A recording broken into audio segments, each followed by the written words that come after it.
እኔ በሰማሁት በደረሰኝ ኢንፎርሜሽን ወደ 27 አካባቢ የሚያክሉ ሰዎች እንደሞቱ 7 የሚያክሉ ሰዎች ከባድ የአካል ጉዳት እንደደረሰባቸው ሰማውና ምድራችን ላይ ምን እየተደረገ እንደሆነ አላቅም።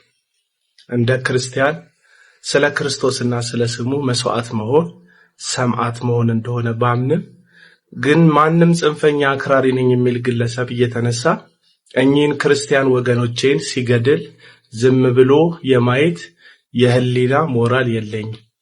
ስለዚህ በአርሲ እየተካሄደ ሰበር ዜናው አቶ ትዝታ ሳሙኤል በእድሜ የገፉ እህትና ወንድም ናቸው። እንደምትመለከቷቸው ምን ያህል መነፋፈቅ መከባበርና በስስት መታየት መልካም ስብዕና እንደሆነ እንዳላቸው የሚያስገርም ነው።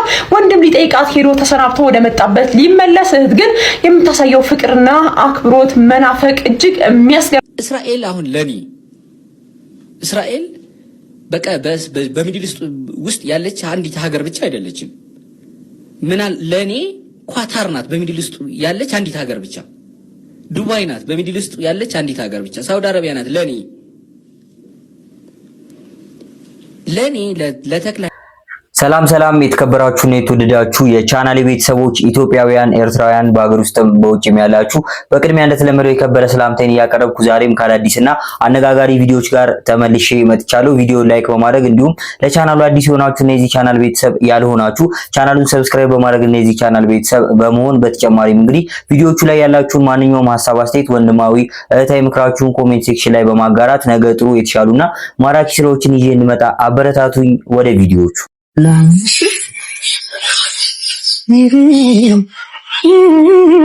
የቪዲዮ እንግዲህ ወንድ ከሆንክ በጣም ለምትወዳት ለምትሳሳላት እህትሽ ያድርጋት። እንዲሁም ደግሞ ሴት ከሆንሽ ደግሞ ለወንድምሽ ሜንሽን አድርጊ ወይም ደግሞ ሼር አድርጊው። ይህ ቪዲዮ እንግዲህ ዛሬ እንደሚታወቀው በሶሻል ሚዲያ ሲዘዋወር ነው የዋለው። እጅግ ስሜት የሚነካ ቪዲዮም ነበረ። በእድሜ የገፉ እህትና ወንድም ናቸው። እንደምትመለከቷቸው ምን ያህል መነፋፈቅ መከባበርና በስስት መታየት መልካም ስብዕና እንደሆነ እንዳላቸው የሚያስገርም ነው። ወንድም ሊጠይቃት ሄዶ ተሰናብቶ ወደ መጣበት ሊመለስ፣ እህት ግን የምታሳየው ፍቅርና አክብሮት መናፈቅ እጅግ የሚያስገርም ነው። መለያየት አጥቷቸው በእጅጉ ከብዷቸው ማለት ነው። እህት ታለቅሳለች፣ ወንድ ልጅ ደግሞ ያው ሰው ፊት አያለቅስም ብሎ በልቡ ግን ዞር ብሎ ያለቅሳል። ስሜቱ ፊቱ ላይ ይታይ ነበር። ታዲያ ዛሬ በርካቶች ማለት ነው በተጨካከኑበት እንዲሁም ደግሞ ከራስ አሳልፈው ማሰብ ባልተቻለበት በዚህ ዘመን እነዚህ ሰዎች ትልቅ ምሳሌ ናቸው። ቀደም ብዬ እንደነገርኳችሁ በጣም ለምትጓደዱ እህትና ወንድም ሼር ተደራረጉት። ደም ለደም መሳሳብ ከወንድምና ከእህት በላይ የለም። መልካም ምሽት። የነዚህ እህትና ወንድም ጉዳይ እንግዲህ ብዙዎችን ሲያነጋግር የነበረ ጉዳይ ነው። ቤተሰቦች በቪዲዮ እንደተመለከትነው እድሜያቸው ትልልቅ ቢሆንም ግን እህትየው ሲገልጹበት የነበረው ፍቅራቸውን ሲገልጹበት የነበረው መንገድ የብዙዎችን ትኩረት ስቧል። ያው እህትና ወንድም ፍቅራቸው ምን ያህል ጥልቅ እንደሆነ ለእናንተ መናገር ቀልድ እንዳይመስልብኝና ብቻ ግን ብዙዎች በዚህ ጉዳይ ሲነጋገሩ ነበር። እናንተ ይህንን ቪዲዮ ስትመለከቱ ምን ተሰማችሁ? እስኪ ሐሳብ አስተያየታችሁን ኮሜንት ሴክሽን ላይ አጋሩኝ። ዛሬ የተወለድኩበት ቀን ነው እና ደግሞ ትንሽ አሞኛል። ያው የተለየ ነገር ባይኖርም ከተወለድኩበት ቀን ጋር ተያይዞ ግን ትናንትና መጥፎ ዜና ሰማሁኝ። እሱም ደግሞ በአርሲ የሚገኙ የኦርቶዶክስ ክርስቲያን እምነት ተከታዮች በአንዳንድ ጽንፈኛ አክራሪዎች እየተገደሉ እንደሆነ ሰማሁ። እኔ በሰማሁት በደረሰኝ ኢንፎርሜሽን ወደ 27 አካባቢ የሚያክሉ ሰዎች እንደሞቱ 7 የሚያክሉ ሰዎች ከባድ የአካል ጉዳት እንደደረሰባቸው ሰማውና ምድራችን ላይ ምን እየተደረገ እንደሆነ አላቅም። እንደ ክርስቲያን ስለ ክርስቶስና ስለ ስሙ መስዋዕት መሆን ሰማዕት መሆን እንደሆነ ባምንም ግን ማንም ጽንፈኛ አክራሪ ነኝ የሚል ግለሰብ እየተነሳ እኚህን ክርስቲያን ወገኖቼን ሲገድል ዝም ብሎ የማየት የህሊና ሞራል የለኝ። ስለዚህ በአርሲ እየተካሄደ ስላለው ግድያ እየተሰደዱ ስላሉ ኦርቶዶክሳውያን መንግስት ድምጹን እንዲያሰማ፣ ፍትህ እንዲያደርግ፣ ሰላማቸውን እንዲያስጠብቅ፣ በገዛ ሀገራቸው ላይ በጽንፈኛ አካሎች መሞትና መሰደድ እንደሌለባቸው ላሳስብ ነው ይህንን የማደርገው። እንግዲህ ይህንን ቪዲዮ ኮፒ ሊንክ አድርጉ፣ ለሰዎች አድርሱልኝ። እግዚአብሔር ለሞቱት ለቤተሰቦቻቸው መጽናናትን ያደርግ። መንፈስ ቅዱስ ልባችሁን ይደግፍ ያበርታ። የእናንተ መጉደል የኛ መጉደል ነው። የእናንተ ማነስ የኛ ማነስ ነው። የእናንተ ደም መፍሰስ የኛም ደም መፍሰስ ነውና እንደ ዋዛ እንደ ቀልድ የምንመለከተው አይደለም። ክርስትና ገዳይነት አይደለም። ክርስትና ላመኑት ነገር መሞት ነው። ይህም ደግሞ በእናንተ ስለታየ እግዚአብሔር ደግሞ በክብር ስለሚቀበላችሁ ተስፋ አድርጋለሁ። እግዚአብሔር ቤተሰቦቻችሁን ያጽናና። መልእክቴን ለሰዎች ሁሉ አድርሱልኝ። ተባረኩ።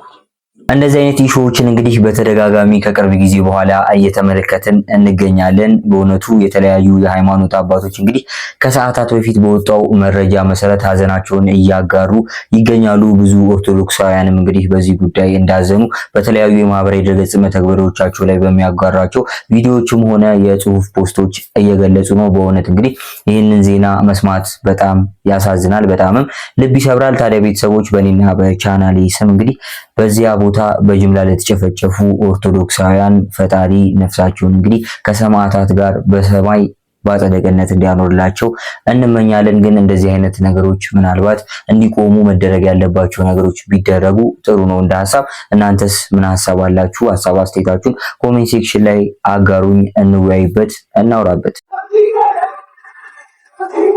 በራሱ ቆሞ ሳይድል ቀናኝ ሳልለው አባቴ ወኔው ተቆሰው ሚኒልክ አድዋና ፈረሰኛው የክብርና የታሪክ ሰንሰለት የካቲት 23 ቀን 1888 ዓ.ም በአድዋ ተራሮች ላይ የነጻነት አባወራዎች ከባዕድ ወራሪ ጋር ሲላተሙ የቅዱስ ጊዮርጊስ ታቦት በንጉሠ ነገሥቱ ፊት ቀድሞ ይጓዝ ነበር። ያ ድል የኢትዮጵያ ብቻ ሳይሆን የጥቁር ሕዝቦች ኩራት ሆኖ ሲመዘገብ ቅዱስ ጊዮርጊስ የሚለው ስም ከድል አድራጊነትና ከማንነት ጋር ተቆራኘ። ፋሺስት ጣሊያን በድጋሚ ሀገራችንን በወረረችበት ወቅት ያ የአድዋ መንፈስ በሜዳ ላይ ዳግም ተወለደ። የቅዱስ ጊዮርጊስ ስፖርት ክለብ ሲመሰረት ዓላማው ኳስ መጫወት ብቻ አልነበረም። በስፖርቱ መስክ የኢትዮጵያን ሰንደቅ ዓላማ ከፍ አድርጎ በማውለብለብ የጠላትን አንገት ማስደፋት እንጂ። ይህ የኢትዮጵያ ስፖርት ፋና ወጊ የአድዋ ድል ሕያው መታሰቢያ የሆነው ታላቅ ክለብ ዛሬ ግን ሰማዩ የጠቆረበት ይመስላል። ሰሞኑን የሚሰሙት መረጃዎች ልብ የሚሰብሩ ናቸው። በአስተዳደር ድክመት ምክንያት ታሪካዊ ፈረሰኛ ሊፈርስ ይችላል የሚለው ወሬ የብዙዎችን ቤት አንኳኩቷል። የቅዱስ ጊዮርጊስ መፍረስ ማለት ተራ የኳስ ክለብ መፍረስ አይደለም። የአንድ ትውልድ ትዝታ፣ የሀገር ኩራትና የስፖርቱ ታሪክ ትልቅ ምሰሶ መናድ ነው። ይህ አጋጣሚ በኢትዮጵያ የስፖርት ታሪክ ላይ የማይፋቅ ጥቁር ጠባሳ ጥሎ ሊያልፍ እንደሚችል መገመት አያዳግትም። የካቲት 23 የአድዋን ድል በታላቅ ድምቀት ለማክበር ስንሰናዳ የድሉ ምልክት የሆነው ክለብ በመፍረስ አደጋ ላይ መገኘቱ ታሪካዊ ምጸት ነው። አድዋ ላይ አባቶቻችን በአንድነት ቆመው ድል እንዳቀኑት ሁሉ ዛሬም ይህን ታላቅ ተቋም ካለበት ማጥ ለማውጣት የአድዋ መንፈስ ያስፈልገዋል። ፈረሰኛው የወደቀ ቀን የኢትዮጵያ ስፖርት አንዱ እግሩ ይሰበራል። የታሪክ አደራ ያለባቸው ወገኖች ሁሉ ይህን የክብር ተቋም ከመፍረስ እንዲታደጉት የትውልድ ጥሪ ነው። አድዋ የድላችን ነው። ቅዱስ ጊዮርጊስ ደግሞ ያ ድል በስፖርቱ ሜዳ ላይ የለበሰው ስጋና ደም ነው። መልካም ጊዜ። በሀገራችን እንግዲህ የእግር ኳስ ታሪክ ውስጥ አንጋፋውና ግንባር ቀደም አሉ ከሚባሉ የከተማችን ክለቦች ውስጥ አንዱ ነው ቅዱስ ጊዮርጊስ የእግር ኳስ ክለብ። ብዙ ደጋፊዎችንም አፍርቷል፣ ብዙ ድሎችንም አጣጥሟል ባለፉት 20-30 ዓመታት። ታዲያ ይህ ክለብ እንግዲህ አሁን ላይ እንደሰማነው መረጃ ክለቡ የመፍረስ አደጋ ላይ ነው። ታዲያ ደጋፊዎች የት ናችሁ? ያለውን ነገር እንግዲህ በማድረግ ይህንን ታሪካዊ ክለብ ልናድነው ይገባል። የትኛውም ክለብ ደጋፊ ብንሆን እንደ ሀገር የሚያስጠራን አንጋፋና ትልቅ ክለብ እንደመሆኑ ለብሔራዊ ቡድን እንግዲህ የተለያዩ ተጫዋቾችን አበርክቷል። ስለዚህ ይህ ክለብ እንግዲህ እያየኑ መፍረስ የለበትም ብዬ አስባለሁ። ሰበር ዜናው አቶ ትዝታ ሳሙኤል ከሀገር እንዳይወጣ በድጋሚ እግድ ተጣለበት። ቀደም ሲል ቅድስት ቤተክርስቲያን በተለያዩ ጊዜያትና ሁኔታ ከአሜሪካ ሆኖ በሚዲያ ሲሳደብ የነበረው አቶ ትዝታ ሳሙኤል የኢትዮጵያ ኦርቶዶክስ ተዋሕዶ ቤተክርስቲያን እንደከሰሰችውና ከሀገር እንዳይወጣ እግድ ተጥሎበት ሳለ በመንግስት ተቋማት ውስጥ ካሉ አካላት ጋር በመመሳጠር የፍርድ ቤቱን እግድ በመጣስ ከሀገር እንዲወጣ አድርጎት እንደነበረ ይታወሳል። ታዲያ ግለሰቡ በመንግስት ተቋማት ውስጥ ባሉ አካላት በመተማመን ድጋሚ ወደ ሀገር የገባ ቢሆንም የቅድስት ቤተክርስቲያን የሕግ መመሪያ ስር ባለው የሕግ ባለሙያዎች አብይ ኮሚቴ ጥረት እንዲሁም በብፁዓን አባቶች ጥብቅ ክትትል ከሀገር እንዳይወጣ የተሰጠው የእግድ ትዕዛዝ እንዲጸናም ተደርጓል። አቶ ትዝታ ሳሙኤል በአሁኑ ሰዓት የቀረበበት ክስ እመቤታችንን፣ ቅዱሳንን በመሳደብ ቅዱስ ታቦትን በማንቋሸሽ አባቶችን በመሳደብ የቤተ ክርስቲያኒቱን መጻሕፍትን በማብጠልጠልና በሌሎችም ወንጀሎች ላይ ሲሆን የጥላቻና ሐሰተኛ መረጃ ስርጭትን ለመከላከል በወጣው አዋጅና በሌሎችም ሕጎች መሰረት ተደርጎ የተለያዩ ክሶች ቀርበውበታል። ታዲያ በፍርድ ቤት ሂደቱ ላይም እየተከታተልኩኝ ቀጥተኛ ትክክለኛ መረጃን ማድረሳችሁ ይሆናል። በመጀመሪያ እንግዲህ የኢትዮጵያ ኦርቶዶክስ ተዋሕዶ ቤተክርስቲያን አገልጋይና ዘማሪ የነበረው ትዝታው ሳሙኤል በአንዳንድ ምክንያቶች ሃይማኖቱን እንደቀየረ እናውቃለን። ታዲያ ትዝታው ሳሙኤል ሃይማኖቱን ከቀየረ በኋላ የኢትዮጵያ ኦርቶዶክስ ተዋሕዶ ቤተክርስቲያን ላይ የተለያዩ የማይገቡ ንግግሮችን ሲናገር ሰምተናል። በተለያዩ ጊዜዎች የቤተክርስቲያኒቷን ዶግማና ቀኖና በራሱ መንገድ እየቀየረ ያዘማመር ስልቱንም ጨምሮ ማለት ነው የተለያዩ ነገሮችን አይን በአይን በመጎረጅ በፕሮቴስታንት እምነት ተከታዮች ቤት እንግዲህ በእምነቱ ተከታዮች ሳይቀር ተቃውሞ እየደረሰበት በእምነቱ አባቶች ሳይቀር እንግዲህ እንደዚህ አይደረግም የተባለለት ግለሰብ ነው። ታዲያ እንግዲህ ነገሩ እንደዚህ ተጠራቅሞ አሁን ላይ ከመንግስት ከሀገር እንዳይወጣ እግር ተጥሎበታል። በህግም እየተፈለገ ነው። ታዲያ ይህ ውሳኔ እንዴት ተመለከታችሁት? ትክክል ነው? ትክክል አይደለም? እኔ ግን በሐሳቡ እስማማለሁ አሁን በተወሰነው ውሳኔ። ምክንያቱም እንግዲህ አንድ ሰው ሃይማኖቱን የመወሰን የራሱን ሃይማኖት መከተል የሚችለው ራሱ ልቡ እንደፈቀደለት ጭንቅላቱ እንዳዘዘ ነው። ታዲያ እነዚህ ሰዎች ግን የሚያደርጉት ነገር ከዛ ወጣ ያለና የሌሎች ሃይማኖትንም ማንቋሻቸው ትንሽ ያስከፋል ብዬ አስባለሁ። ምክንያቱም ማንኛውም ሰው የፈለገውን ሃይማኖት የመከተል መብት አለው። እስራኤል አሁን ለኔ እስራኤል በቃ በሚድል ውስጥ ያለች አንዲት ሀገር ብቻ አይደለችም። ምናል ለኔ ኳታር ናት በሚድል ውስጥ ያለች አንዲት ሀገር ብቻ። ዱባይ ናት በሚድል ውስጥ ያለች አንዲት ሀገር ብቻ። ሳውዲ አረቢያ ናት ለኔ ለተክለ ሃይማኖት አዳነ እስራኤል ኢየሱስ ክርስቶስ ተወልዶ አድጎ አስተምሮ ሞቶ ተነስቶ ያረገባት ናት። ቅድስት ከተማ ናት ኢየሩሳሌም ለኔ። ሳውዲ አረቢያ መካና ሐረም ለሀገር ብቻ አይደለችም ለሙስሊሞች። እንደው የበለጠ እንደውም እነሱ ቢያብራሩት ደስ ይለኛል። የእስልምና መሰረቱ መካ ነው፣ መዲና ነው። ሶስተኛው እኮ ነው ኢትዮጵያ። ደግሞ የሚገርምሽ የመጀመሪያው ስደተኞች ወደ ኢትዮጵያ አይደል የመጡት? ይሄን በደንብ ዑለማዎች ያውቃሉ። ግን የሆነ የተጣመመ ዓላማ ያላቸው አንዳንድ ሰዎች ሊያጣሙ ለሚፈልጉ ሰዎች ነው እንጂ ሸሆች፣ ዑለማዎች፣ ኡስታዞች በደንብ ያውቃሉ። እስራኤልና ኢትዮጵያ ከሀገር ያለፈ የክርስትና ጉዳይ እንደሚያስተሳስራቸው መካና እስልምናን ኢትዮጵያ ውስጥ ያለ ብቻን ሳይሆን እስልምና በዓለም ያለው 1 ቢሊዮን የሚባለው ሙስሊም ከመካ ጋር ይገናኛል፣ ከመዲና ጋር ይገናኛል። ማንኛውም ሙስሊም ወደ መካ ሄዶ ጠዋፍ ማድረግ ይፈልጋል። በካዕባ ዙሪያ አይደለ?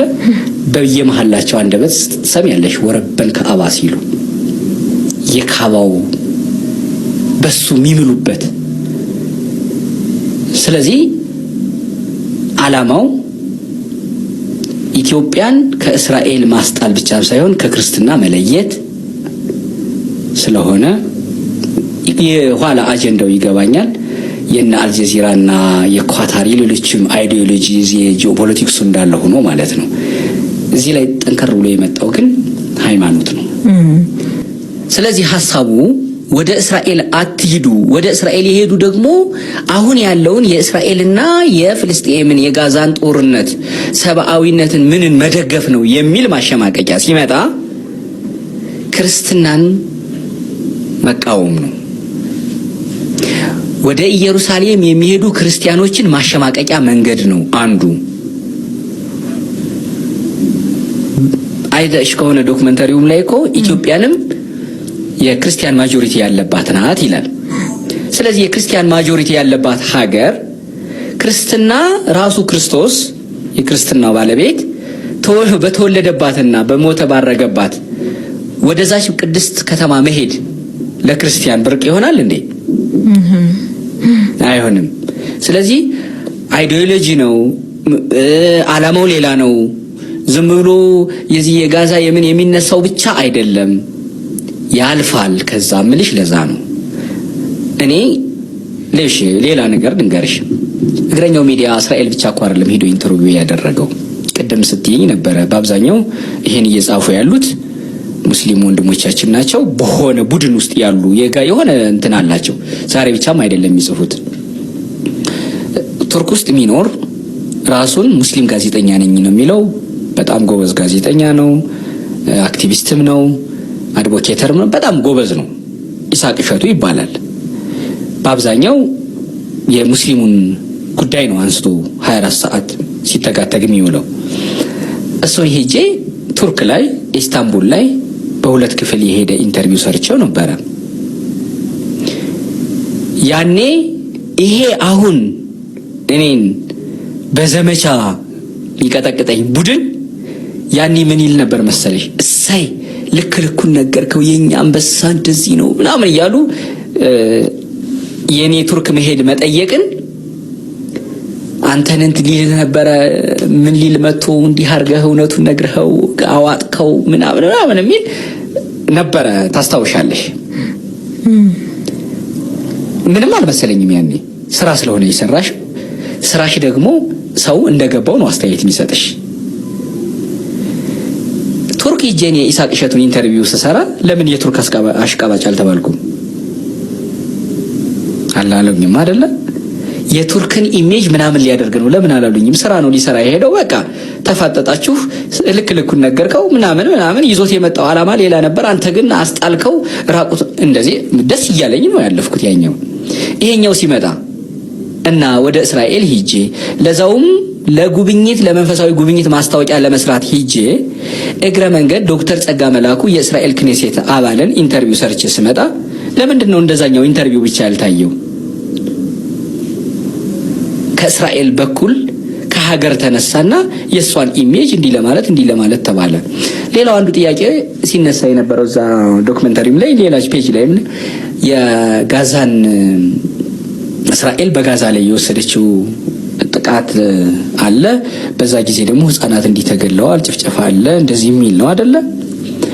በዚህ ምክንያት እስራኤል ሄዳው እስራኤሎቹን ጠይቆ የነሱ የሚፈልጉትን ነገር ጠይቆ ከባለፈው ሳምንት ጀምሮ ጉዳዩ መነጋገሪያ ነበር። የኢቢኤስ ቴሌቪዥኑ ዮናስ ከበደና የእግረኛው ሚዲያ ዋና ባለቤትና ስራ አስኪያጅ ሌሎች ጋዜጠኞችንም ጨምሮ ወደ እስራኤል ሀገር ባደረጉት ጉብኝትና ጉዞ የእስራኤልን ደግፋችሁ ወይም ደግሞ አንድ ሳይድ ይዛችሁ የፍልስጤምን ጉዳት አላሳያችሁም በሚል አልጀዚራ ባወጣው ዶክመንተሪ ምክንያት ከብዙዎች ተቃውሞ ሲደርስባቸው ነበር። ታዲያ እንግዲህ የሆነው ሆኖ ዝምታቸውን ይሰብራሉ ተብሎ ሲጠበቅ ዝምታውን በመስበር እንግዲህ ቀዳሚው የእግረኛው ሚዲያ ጋዜጠኛ ነበር። ታዲያ አሁን ላይ ያወራው ነገር ብዙዎችን አስቆጥቷል። እንደነገርኳችሁ ከዚህ በፊት በነበሩ አንድ ሁለት ቪዲዮዎች ስለዚህ ጉዳይ አንስቼላችሁ ነበር። ቤተሰቦች ጉዳዩ እንግዲህ እስራኤልና ፍልስጤም በተለያዩ ምክንያቶች ይጣላሉ። ዋነኛው ምክንያት ግን ሃይማኖት ነው፣ እስልምናና ክርስትና የሚለው ሐሳብ። እኛ ደግሞ ስንፈጠር ያደግንባት ሀገር እስልምናና ክርስትና በፍቅር የሚኖሩባት ዘር ሃይማኖት የማይመረጥባት ደጓ ኢትዮጵያ ስርዓት ያላት ህዝቦች የተሞላች በስርዓት ባደጉ አባትና እናቶች ያደገን እንደመሆናችን እንግዲህ እንደምናስበው እስራኤል ያሉ ክርስቲያኖች ምናልባት ከኛ ጋር ላይቀራረቡ ይችላል። እዛ ጋር ያለውን ነገር ያስከፋል። ነገር ግን ይሄን ነገር ቻል አድርገን መፍትሄው ምንድነው የሚለውን መፈለግ ሲገባን እኛ እንግዲህ በሳይድ ይዘን ካወራን እዛ በተፈጠረው ነገር እዚህኛ ሌላ ጸብ የምንፈጥር ከሆነ ትርፉ አይታየኝም። ምናልባት ጉዳቱ ሊብስ ይችላል። ታዲያ ቤተሰቦች ምናልባት በዚህ ጉዳይ እነሱ ያሉትን ሐሳብ ትክክል ሊሆን ይችላል። ጋዜጠኞቹ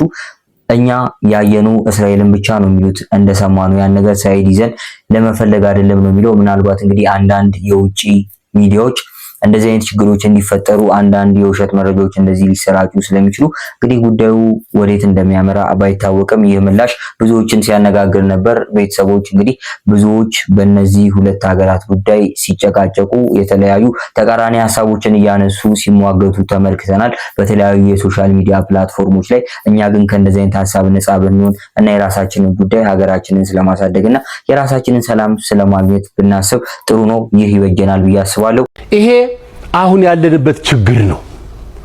የአድዋ ልጆች ነን እያልን እንደዚህ አይነት አለባበስ አሁን ለበሰ ነው የሚባለው፣ አወለቀ ነው የሚባለው፣ በከፊል አወለቀ ነው የሚባለው። ለተንዘላዘለ ራሱ እኮ አይበቃም እኮ ይሄ እንዴ! ተንዘላዘለ ለመባል ራሱ ትንሽ መሰብሰብ አለበት እኮ፣ ትንሽ ሸከፍ ማለት አለበት ለዘልዛላነት ራሱ።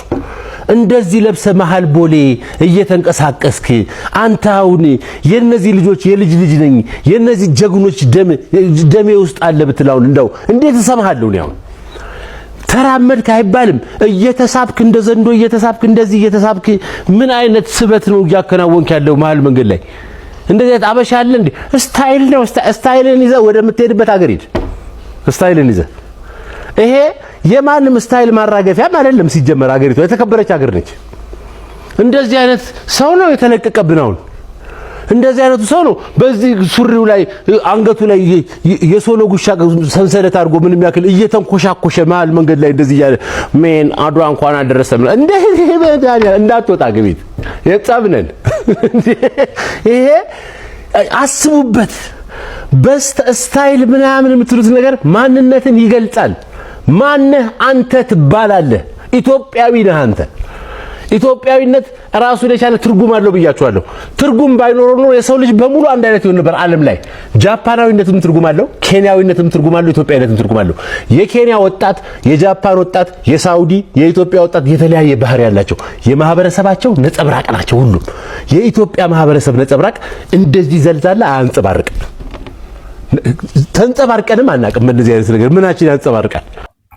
አድዋ ላይ ብዙዎች የተዋደቁላት ባህላችንን አናስነካም፣ ወጋችንን አናስደፍርም፣ ሀገራችንን አናስደፍርም ብለው የሞቱ ጀግና አባቶች አያቶች ያሉን ማህበረሰብ እንደመሆናችን አንዳንዴ ከምዕራባውያን ምን አይነት ባህሎችን ነው የምንወርሰው የሚለውን ነገር ከግምት ውስጥ ማስገባት መቻል አለብን። ባህሎች ምናልባት እንግዲህ ግሎባላይዜሽን አሪፍ ነው፣ ከፍ ይላል፣ የተሻሉ ነገሮችን ድሮ በከባዱ የምናገኛቸው ነገሮች በቀላሉ እንድናገኛቸው ያረጋል። ነገር ግን ከውጪ ኮፒ ስናደርግ ባህሎችን ስንወስድ ጥቅሙና ጉዳቱ ያ ባህልስ ምንድነው ትርጉሙ የሚለውን ገብቶን ብንኮርጅ ጥሩ ነው ብዬ አስባለሁ። ቤተሰቦች ሁላችንም በሰመረ ባሪያው ሐሳብ እንስማማለን ብዬ አስባለሁ። ምክንያቱም ሰመረ ባሪያው በተለያዩ እንግዲህ በማህበራዊ ጉዳይ ላይ አነጋጋሪ በሆኑ ጉዳዮች የሚሰጣቸው አስተያየቶች ከሞላ ጎደሉ ሙሉ ለሙሉ ትክክል ናቸው ብዬ አስባለሁ። እናንተስ በዚህ ጉዳይ ምን ታስባላችሁ? አሁን ላይ እንደዚህ አይነት ነገሮች ብዙ ቢቀሩ ግን አንዳንዴ እመለከታቸዋለሁ።